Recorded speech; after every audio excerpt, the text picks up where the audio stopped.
Hello les amis, nous sommes le mardi 29 septembre 2020, beaucoup de travail en ce moment et je tenais à vous dire, non je ne suis pas censuré sur Odyssée, sinon j'aurais pas fait l'émission dernière, je disais juste que Google faisait tout pour que les gens ne puissent pas accéder à Odyssée, c'est tout, mais Odyssée ne me censure absolument pas. Aujourd'hui, il y a eu beaucoup d'infos, je vous l'ai dit déjà dans la dernière émission, c'est le Money Time, c'est là que ça va se jouer maintenant. Déjà cette nuit à 3 heures du mat, il va y avoir le premier débat entre Trump et Biden. Et ça, les infos sont importantes toute la journée. Donc si vous voulez suivre les infos, faut me suivre sur Twitter parce que c'est là que ça se passe. C'est-à-dire une émission, je peux en faire qu'une par jour sur Twitter. Je peux tweeter dès qu'il y a des informations essentielles. L'information circule beaucoup plus vite. Il s'est passé quelque chose d'assez incroyable. Vous savez que les Marseillais ont été punis par Olivier Véran. Or, on s'aperçoit que, et je vous laisse un excellent article de François basé sur justement quelqu'un qui tweet, qui s'appelle Virus War, que je vous recommande de suivre, je vous le mets là. Le directeur général de l'ARS PACA ment sur les chiffres à Aix à Marseille. 6 juin, les vrais chiffres pour Aix et Marseille issus du tableau de bord de Véran à diffusion restreinte du 22/9 et le point de la cellule de crise de coronavirus de Véran du 22/9 qui a guidé le blocus d'Aix-Marseille a fuité et la grosse surprise, Aix-Marseille est très loin du peloton de tête. Lyon a une situation bien plus inquiétante. Je vous laisse vraiment tout lire puisque François a tout résumé dans un article. C'est très important ce qui se passe et donc là on comprend bien que intentionnellement ou pas, c'est vraiment la décision de punir Marseille. Pourquoi punir Marseille? Parce qu'à Marseille, vous savez, il y a l'UHU, il y a Didier Raoult qui fait l'excellence depuis le départ. Donc dès le départ, il disait qu'il fallait tester, on disait non que ça servait à rien. Dès le départ, il disait qu'il fallait traiter, on disait bah non, mais pourquoi tu veux traiter? Reste à la maison, Doliprane. On s'aperçoit que plus le temps passe, plus Didier Raoult a raison, évidemment, ce qu'il dit lui-même, le temps, laissons le temps au temps, les faits arriveront, on détient la vérité. Vous voyez les tableaux qu'il a présentés aujourd'hui, je vous mets aussi la vidéo de l'UHU de Marseille, tous les tableaux sont à la baisse. Et l'excellence de l'UHU, regardez, ça c'est les tests, délai rendu pour les urgents, c'est-à-dire les cas urgents, inférieur à 2 heures, 62% des tests, inférieur à 4 heures, 28%, inférieur à 6 heures, les 8%, il reste 2% un petit peu supérieur à 8 heures. Et pour les tests non urgents, c'est-à-dire les personnes qui n'ont aucun symptôme mais qui veulent venir se faire tester, ils en ont fait 1982 sur 24 heures, et ils ont tous eu le résultat de test en moins de 24 heures. C'est ça l'excellence. Les chiffres que dit Didier Raoult depuis le début. Vous voyez, acte 1, c'est du 27/1/2020 au 14/6/2020. Ce qui est important à voir, c'est que le nombre de patients APHM IHU positifs. À gauche, vous avez 6901. À droite, vous avez acte 2 du 15 juin au 28/9/2020, 5666. Mais ce qui est important, c'est le ratio. 9% et 8,5%. Donc on voit que le ratio est à peu près le même. Mais avant, il y avait 1633 hospitalisations, ce qui représentait quasiment le quart, 23,7%, 288 réanimations qui représentaient 4,2%, alors qu'aujourd'hui, il n'y a plus que 7% d'hospitalisation et 2% de réanimation. Donc vous voyez que ce que moi je dis sur ma chaîne depuis juin, avec les docteurs italiens Zangrillo, Bassetti, qui disent que le virus a muté, que sa charge virale baisse, même si, ou la virulence baisse, les Italiens disent la charge virale. Didier Raoult a dit que le virus avait muté. Olivier Véran dit qu'il n'y a aucune preuve scientifique que le virus a muté, alors qu'à Marseille, ils ont sorti des génomes différents. Donc on voit là aussi qu'il y a une énorme envie de contradiction de tout ce qui vient de Marseille. Marseille a été injustement puni, le virus mute, mais il y a des régions qui sont en augmentation, comme on l'a vu tout à l'heure, en disant que Rhône-Alpes était encore en hausse, alors que Marseille c'est en baisse. Marseille est fermé, Rhône-Alpes n'est pas fermé. On va comprendre pourquoi. Écoutez bien 2 minutes de ce que dit Didier Raoult. Et qui se traduit par le fait que si on regarde le total des décès de la PHM, vous voyez, depuis le début de l'année, en le comparant à 2018 et 2019, il est vraisemblable qu'on terminera l'année avec moins de morts à l'hôpital, dans la PHM, que les années précédentes. Et globalement, c'est vrai que ce phénomène que l'on retrouve, alors cette fois-là, ce n'est pas des données qui sont à moi, hein, c'est des données qui sont établies par Vincent Jarlier, qui est un collègue qui travaille à Paris, donc à l'assistance publique de Paris, et qui recouvre les données non seulement de toute la France, mais de tous les pays pour lesquels les données sont disponibles, et où on voit que le nombre de cas a augmenté, mais le nombre de morts n'a pas augmenté d'une manière significative pendant cet épisode-là. Vous voyez, que ce soit d'ailleurs à Marseille ou à Paris. Donc c'est un phénomène qui a une discordance entre le nombre de tests qui est généralisé et qui entraîne une apparence d'augmentation considérable. Bien entendu, il y a eu un deuxième pic épidémique là, mais la mortalité, elle, n'a pas augmenté d'une manière qui est significative. On le voit là, on le voit sur tous ces graphiques, hein, on voit une augmentation du nombre de cas détectés, mais une mortalité qui reste faible et qui encore une fois, c'est des données qui sont complètement indépendantes des miennes. C'est pas moi qui influence, chacun imagine, les gens de la science publique de Paris. Vous avez entendu? Moins de décès en 2020 qu'en 2019 et qu'en 2018. Et pour ça, on bloque un pays. Alors évidemment, qu'est-ce qu'ils vont répondre? Ah mais oui, mais c'est grâce aux mesures qu'on a prises. Non. Le troisième point, c'est qu'il a fait un très très joli travail de corrélation pour tenter d'expliquer pourquoi il y avait une différence de mortalité dans les différents pays. Puis on regardera dans les différentes zones. Alors dans les différents pays, il a regardé si le nombre de décès, ce qu'on appelle le taux d'attaque de décès, c'est le nombre de décès par population, était lié à la densité de la population dans le monde. Et il n'y a pas de rapport. Donc, pas de rapport clair. Deuxièmement, est-ce que c'est l'urbanisation? Et la réponse est non, il n'y a pas de rapport non plus. C'est une illusion d'optique, c'est parce que, bien sûr, il y en a plus dans les villes, parce qu'il y a plus de gens. Est-ce que c'est lié au fait que la population dans un endroit donné a plus de 65 ans, ce qu'on pouvait attendre comme étant raisonnable? Et la réponse est non, non plus. Et donc, en revanche, le seul point de ce qui a été évalué dans ce travail qui joue un rôle, c'est la précocité de la mise en place des tests de diagnostic. Et là, il y a une différence très significative qui explique en grande partie pourquoi il y a eu des problèmes de décès aussi importants en France, en particulier en dehors des zones dans lesquelles les choses n'étaient pas testées de manière systématique.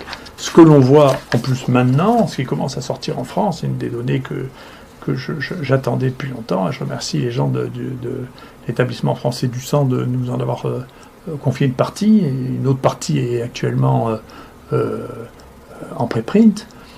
C'est que maintenant on peut mesurer quelle a été l'importance de l'épidémie dans les zones dans lesquelles ceci a été testé, et c'est très intéressant parce que ça recouvre exactement, nous, l'incidence chez les gens testés des différentes régions de France. Il y a des gens qui sont venus se faire tester à Marseille, d'un peu partout en France, parce qu'ils ne pouvaient pas se faire tester ailleurs, et donc on a eu des gens d'Île-de-France, des gens de l'Est, des gens de Nouvelle-Aquitaine, et on a les séroprévalences, c'est-à-dire le taux de gens qui ont été infectés. Et c'est très intéressant, il y a une superposition très claire entre le taux d'incidence que nous avons observé ici, chez les gens qui étaient venus se faire tester, et les anticorps qu'ont retrouvé ces études en allant prélever les gens à la fin de l'épidémie. Et ce que l'on trouve, c'est que il y a eu 10%, donc probablement 10% de la population a été touchée dans le Grand Est, 9% à Paris et 8% à Marseille, et un peu moins de 3% en Nouvelle-Aquitaine. Alors ça traduit parfaitement les chiffres que nous connaissions par ailleurs, mais ça veut dire qu'il y a des endroits dans lesquels il y a une surmortalité qui n'est pas liée à l'épidémie, qui n'est pas liée à l'âge, qui n'est pas liée à l'urbanisation, qui est liée à la prise en charge. Que donc, ce qui s'est passé à Marseille et dans les Bouches-du-Rhône, c'est que la prise en charge est différente, ça n'est pas que l'épidémie ne nous a pas touchés. Ça veut dire plusieurs choses. Ça veut dire qu'on n'est pas loin, nous par exemple ici en Alsace, de l'immunité collective. Je vous avais fait une émission qui a vite été censurée aussi par YouTube, mais que j'ai mis sur BitChute, l'immunité collective, où maintenant tout le monde s'accorde à dire qu'à partir du moment que 15% de la population a des anticorps, c'est que l'immunité collective est atteinte, parce qu'on voit que ce Covid n'est pas si dangereux que ça, hein. puisque il passe crème chez beaucoup, la majorité des personnes. Hein, que je vois qu'il y en a qui ont peur et qui vont faire des tests, surtout les jeunes, franchement. Et la preuve, c'est la Suède, qui n'a adopté aucune mesure, hein, et qui doit être très proche des 15% d'immunité collective pour l'ensemble d'une population. Et ensuite, il dit l'excellence de ce qu'ils ont fait à l'UHU. Je rappelle, je remets ici les chiffres. Hein. Pour la première phase, 0,6% de décès. Sur la deuxième phase, 0,5%. On attend les chiffres des autres hôpitaux. Ils sont beaucoup plus élevés. Donc comme c'est eux qui veulent donner des leçons à Marseille, eh ben, on attend leur tableau avec impatience, hein, puisque comme c'est des donneurs de leçons, ça veut dire qu'ils ont des taux bien plus bas. Mais ce n'est pas le cas, vous l'aurez compris.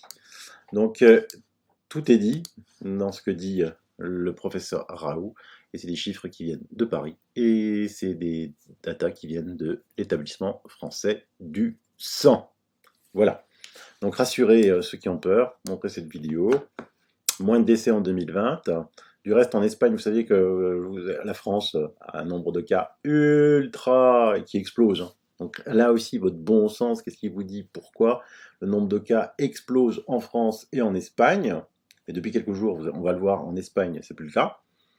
Et pourquoi, mis à part, une fois de plus, si vous pensez que le virus s'arrête aux frontières, au Luxembourg, c'est pas le cas, en Belgique, c'est pas le cas, en Allemagne, c'est pas le cas, en Suisse, c'est pas le cas, en Italie, c'est pas le cas. C'est pas possible. Donc ça veut dire quoi? La différence, c'est les tests. Et les tests. Mais qu'est-ce qui se passe? Regardez pourquoi en Espagne, ça chute. Hein, quand on règle les tests PCR correctement, qu'on tient compte des pics classiques de mortalité par pathologie respiratoire, on se dit que les Espagnols devraient retrouver leur liberté, les citoyens ne doivent pas lâcher un pouce de terrain pour établir la vérité, ça c'est laissons prescrire.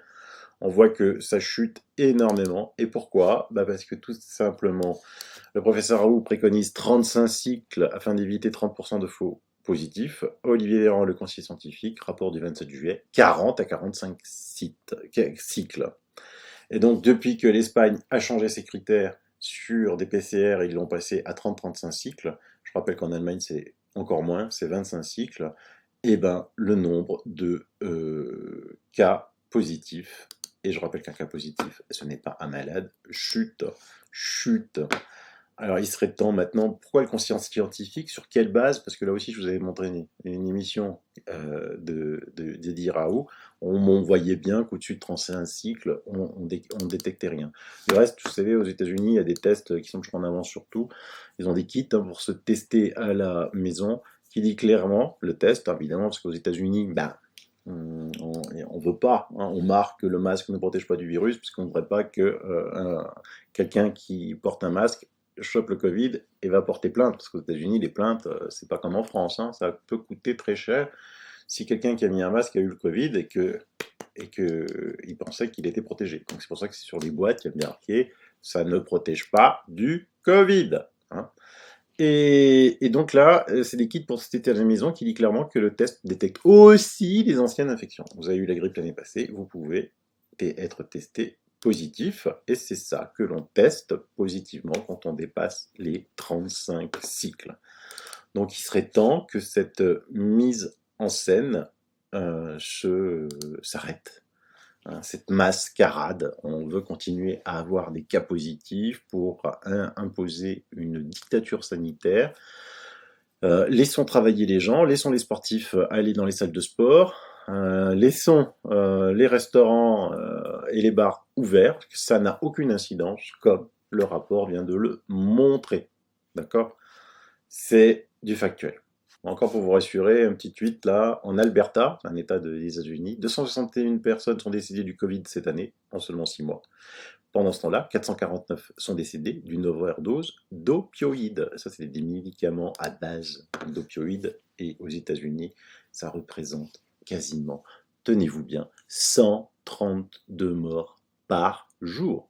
132 morts. Merci Big Pharma, merci beaucoup.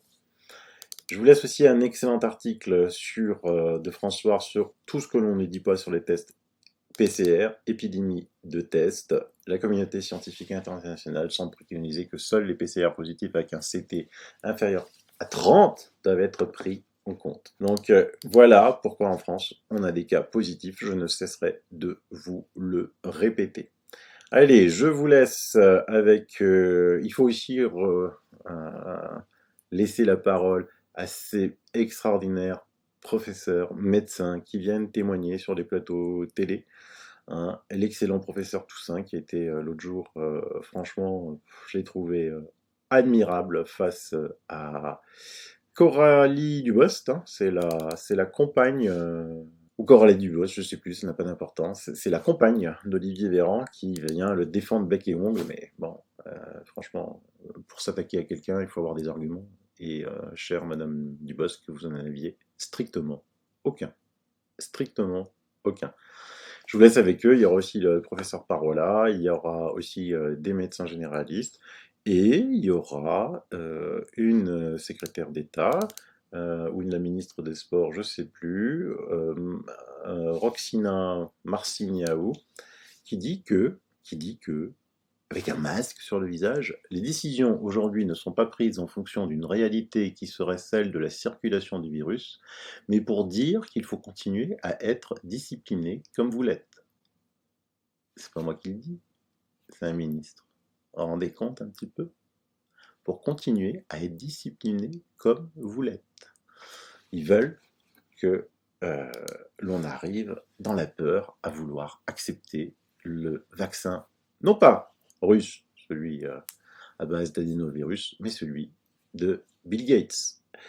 Donc voilà, je vous laisse avec ces fantastiques chercheurs. Il y aura, ça prend du temps, on a beaucoup de travail. On bosse, ne vous inquiétez pas, je ne vais pas que tweeter et faire les vidéos. On bosse. Tenez bon, diffusez la bonne information. Il faut vraiment que la peur quitte les gens. Hein. Donc, ne serait-ce que vous en convainquez un. Vous êtes nombreux. J'ai vu que ma première vidéo atteignait presque sur Odyssée, là, il y a posté il y a une semaine quasiment les 200 000 vues. Bah, si chacun d'entre vous montre ma vidéo à quelqu'un qui a peur, vous allez convaincre en tout 200 000 personnes. Voilà. Qui elles-mêmes vont en convaincre 200 000, et ainsi de suite. Il faut arrêter avec le virus de la peur, avec cette pandémie, avec ces faux chiffres, avec ces faux tests. On va se battre pour ça, ne vous inquiétez pas. Allez, je vous laisse avec des gens bien plus formidables que moi. Bye, bisous. C'est-à-dire que c'est un fait scientifique, quand vous êtes dans un bar, un restaurant, une salle de sport, vous contaminez plus que quand vous êtes au travail. Excusez-moi. Alors attendez, il va falloir le redire. Vous perdez l'habitude de me couper à chaque fois que je m'exprime, couperai monsieur sur la science. Vous êtes déjà en train de me couper. Vous ne me couperez pas quand je m'exprime. Ce n'est pas vrai. Ce que vous dites n'est pas vrai. Vous avez des chiffres ? Alors on m'a dit 4 fois, 5 fois 2 en restaurant, fois 3 en salle de sport et fois 4 en bar. Pour les bars, en termes de contamination. Salle de sport, 27 millions d'entrées depuis le retour, 200 contaminations. On est inférieur à 10 par million d'entrées. Okay. Voilà ce qu'on appelle des cas positifs. Je rappelle que ce ne sont pas des malades. Or, nous sommes en train de dériver actuellement, Midi Libre hier, qui dit les 16 000 nouveaux tests positifs de jeudi sont des malades. C'est une erreur complète de ce que veut dire actuellement la capacité d'amplification des tests PCR sur la réalité de la transmission de cette épidémie. C'est-à-dire qu'on peut être testé positif et ne pas être malade. Ce sont des asymptomatiques, ce sont des sujets guéris qui ont réussi à se débarrasser du virus et qui sont encore sécrétaires. PCR, s'ils sont... Eh bien parce que, chère madame, lorsque vous avez encore du virus dans vos fosses nasales, vous continuez tout en ayant réussi à vous en défendre, à donner donner des fragments dans l'air extérieur. Ces fragments du virus informent les autres de ce qui se passe. Et vous n'êtes plus contaminant de la forme létale du virus. Autrement dit, on a 90% actuellement des 10 000 à 16 000 cas positifs par jour, qui sont des gens qui ne sont pas transmetteurs, voire qui sont guéris. Et on a noyé au milieu de tout cela les malades qui auraient besoin justement d'être diagnostiqués et sur lesquels les laboratoires n'arrivent plus, faute de réactifs, à pouvoir donner l'ensemble de ces résultats. Donc on est en train de noyer le poisson dans une communication, vous m'avez dit communiquer, mais dans une communication du gouvernement qui s'égare. Pourquoi ? J'ai entendu ce matin une ministre du gouvernement nous dire, et je cite, « Actuellement, les décisions ne sont plus aujourd'hui prises sur la réalité de la circulation du virus. » Écoutez-la. sur Europe 1 à 8h18. Alors, oui, mais je vous soumets quand même ces chiffres. 27 millions de passages dans les salles de sport pour 207 cas avérés, 207 cas. Les décisions aujourd'hui ne sont pas prises en fonction d'une réalité qui serait celle de la circulation du virus, puisqu'on ne sait pas comment le virus se transmet, clairement aujourd'hui. Les décisions qui ont été prises, c'est pour dire, dans votre vie personnelle et de loisirs, il faut continuer à être discipliné comme vous l'êtes lorsque vous avez la pression sociale de la vie en collectivité, au travail, dans les transports ou dans la rue. Il faut que dans notre vie sociale, à tous, eh bien, on continue à faire attention parce que, pour éviter un deuxième confinement total.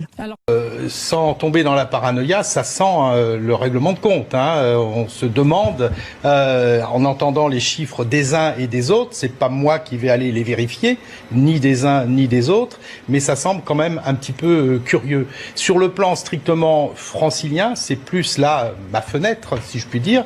Il est bien certain que la maladie Covid, c'est sûr, elle existe, il y a des tests qui sont positifs. Les patients, on ne les voit pas. On ne les voit pratiquement pas. Il n'y a pratiquement pas de cas de Covid. Donc ce qui se passe en ce moment est extrêmement étrange. Moi, je me permets pas de porter de jugement, ni sur les décisions politiques, ni sur les avis d'experts qui me dépassent, les infectiologues, les virologues, les gens du comité Théodule, mais simplement, il y a une incompréhension. Et lorsque mes patients me disent « Docteur, expliquez-moi, je ne comprends rien », je leur dis « Nous sommes ensemble. Moi non plus, je ne comprends pas. » Je vais être sûre de bien comprendre, justement, c'est puisqu'on est avec ce terme de comprendre. Ils viennent pas en consultation? Il n'y a pas de consultation où vous dites vous avez une suspicion de Covid parce que vous avez des symptômes qui paraissent adéquats, allez faire le test. Vous n'en avez pas des gens comme ça qui viennent vous voir? Alors, franchement, depuis début août, je n'ai pas vu de chiffres significatifs, de nombres significatifs. Vous exercez où? J'exerce dans le Val-de-Marne. D'accord, donc a priori... plus précis, parce que c'est pas autorisé. Ouais. Mais je suis en Île-de-France, et ce qu'on voit, c'est deux catégories de choses. Des gens qui font des tests et qui ne sont pas malades, et des gens qui sont malades, qui cherchent à faire le test péniblement, des fois qui cherchent à faire une prise de sang pour autre chose et qui renoncent, et qui sont la plupart du temps, lorsqu'ils font le test, négatifs. Donc on vit un monde là, il y a une gestion des tests, c'est peut-être pas le sujet d'aujourd'hui, bien évidemment, mais il y a une gestion des tests qui est quand même calamiteuse depuis 1 mois et demi. Oui, là on est censé l'accélérer. Et moi, vu de ma fenêtre de généraliste, encore une fois, je ne suis pas chercheur, je peux pas me permettre d'avoir une opinion tranchée, simplement... j'ai l'habitude quand même d'être aux écoutes de l'état sanitaire de mon pays pour mes patients, et il y a une incompréhension. La dernière mesure importante qui avait été discutée cet été était celle d'utiliser le masque en extérieur. Vous vous souvenez que l'OMS avait décidé qu'il n'y avait pas d'argument suffisant et demandé à l'ensemble des pays qui allaient mettre cette mesure en place d'en étudier l'efficacité et d'en étudier l'acceptation pour les populations. Cette mesure a donc été décidée en France pour l'ensemble des milieux ouverts pendant l'été, et nous sommes passés dans le même temps de 1300 contaminations chaque jour à 13 000 contaminations au bout de 2 mois. Je me demande comment, sur le plan épidémiologique, on peut arriver à une quelconque démonstration de l'efficacité de cette mesure, si ce n'est en faisant penser que celle-ci répond à la pensée magique. Du coup, si ce n'est pas le cas, ça fait x10, c'est pas moins bon. Ça fait x10. Ça fait x10, oui. Oui, je vous montrais les taux de mortalité tout à l'heure. Excusez-moi, ce sont 2 chiffres différents. Moi, j'ai dit que j'étais pas sur la mortalité, mais sur... Donc, on est sur 10 fois plus, alors qu'on s'attendait à avoir 10 fois moins par l'efficacité des masques en milieu extérieur. Autrement dit, cette mesure qui a été quand même plus ou moins difficile à croire de la part d'un ministre de la Santé qui a dit une fois que c'était inutile, une fois que c'était obligatoire, nous revient maintenant avec l'absolue incapacité d'en faire la démonstration. Toutes les mesures sont alignées sur cet élément. Ce ne sont pas des contaminations de maladies, ce sont des tests positifs qui mélangent les guéris, les asymptomatiques, les non-transmetteurs et les malades qui ont besoin de se diagnostiquer. Et vous dites que 90% des gens qui sont testés positifs aujourd'hui ne sont pas contaminants. Actuellement, les valeurs sur lesquelles on ne rend pas le nombre de cycles d'amplification ne permettent pas de faire le tri. Et lorsqu'on est au-delà de 35 cycles d'amplification, on sait qu'on est de moins en moins transmetteur et on va jusqu'à 40, 42, voire 45 sur les tests actuellement. C'est la Société française de microbiologie qui, ce matin, annonce qu'il serait nécessaire de faire valoir cet indicateur. Oui, moi, je connais tous les hivers à Paris. Les lits de réanimation sont totalement saturés. Nous transférons des patients à Orléans, à Chartres, Tous les hivers. En temps normal déjà. En temps normal. Avant la période, on n'en parlait jamais. Avant la période bien sûr, Covid. on n'en parle pas. Alors que nous, on en parle tous les jours dans l'hôpital. On demande des lits supplémentaires. Rien ne nous est accordé. Tous les hivers, on fait ça. Je vous sens plus en colère que d'habitude, professeur Megarwal. Là, comment voulez-vous faire? Déjà, les 3/4 de nos lits sont occupés. Et ça ne va faire qu'augmenter. Donc nécessairement, on va devoir arrêter des programmes, on va devoir sortir de la réanimation, on va vivre la même chose que l'on a connue. Est-ce à dire que l'organisation de l'hôpital, dont il avait été dit qu'il serait modifié en profondeur, se retrouve exactement dans le même état qu'avant la crise sanitaire? Malheureusement oui, parce qu'en fait il faut des modifications de fond dans la gestion de l'hôpital. Il faut modifier la gouvernance de l'hôpital. Il faut arrêter de réduire les lits en permanence. À peine sorti de la crise, on nous menace à nouveau de réduire le nombre de lits, y compris des lits de médecine critique. Et il y a une autre chose que vous venez de dire également. Vous allez dire que tout le monde dit que le virus a muté. Ce que vous venez de dire dans le monde entier. Bon, ça vous l'avez dit comme ça au milieu d'une phrase, mais c'est contesté. C'est-à-dire que moi j'entends précisément des médecins, j'allais dire parisiens, des pontes, comme on dit, venir sur les plateaux, je pense à Monsieur Deray et d'autres, qui t'expliquent que le virus n'a pas monté et que c'est une bêtise. Écoutez, là aussi, je crois que c'est important. Moi, je donne assez peu mon opinion, je donne les données. L'IHU, et je pense qu'il faudrait qu'il y ait d'autres centres comme celui-ci en France, a isolé des milliers de virus. C'est unique au monde et il y a un mois, nous avions déjà remarqué que depuis la réapparition, la deuxième saison donc de cette épidémie, non seulement le virus avait muté, mais il y a une très grande diversité avec près de 8 mutants qui circulent actuellement. C'est important parce que les Américains viennent également de le publier après Singapour. Est-ce que ces mutations sont en rapport avec une moindre virulence de la maladie? Ça, pour l'instant, on n'en sait rien. Mais bien entendu, lorsque j'entends encore une fois le ministère de la Santé qui, avec beaucoup de certitude, dit non, le virus n'a pas muté, ou certains collègues d'ailleurs qui sont infectiologues ou pas et dont la connaissance en termes de virologie peut être plus ou moins importante disent non, il n'y en a pas, c'est un peu inquiétant sur leur accès aux sources ou sur la remontée d'informations. Je vous engage à lire, il suffit de lire la littérature ou de regarder... Nous sommes d'accord, je ne vais pas la lire tout de suite, mais je vous fais confiance. Il me semble que nous sommes gouvernés encore par autre chose et vous en avez été le témoin ce matin même lors de votre entretien sur une radio publique, lorsque un membre du gouvernement nous a dit que les décisions n'étaient plus fondées sur la réalité de la circulation du virus. Je cite in extenso les mots qui ont été prononcés lors de cette interview. Pouvez-vous les confirmer? Effectivement, professeur. Et qu'est-ce que vous en tirez comme conclusion? J'en tire qu'à partir du moment où un gouvernement annonce et assume de ne plus gouverner sur la réalité des choses, mais sur les interprétations, sur les envies, sur les intentions qu'il a, alors nous ne sommes plus dans une politique fondée sur les preuves, de la même façon que nous sortons, parfois ça a été le cas, d'une médecine fondée sur l'évidence.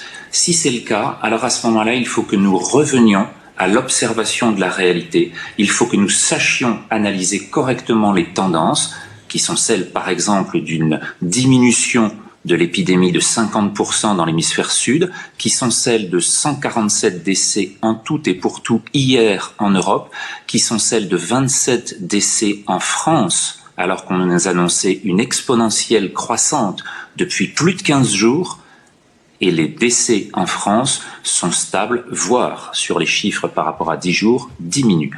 Nous sommes donc dans une inquiétude qui est celle de l'interprétation qui est faite des chiffres pour arriver à des décisions qui sont contre-productives, voire parfois en opposition totale avec la réalité locale, comme l'ont constaté un certain nombre de professionnels de santé à Marseille.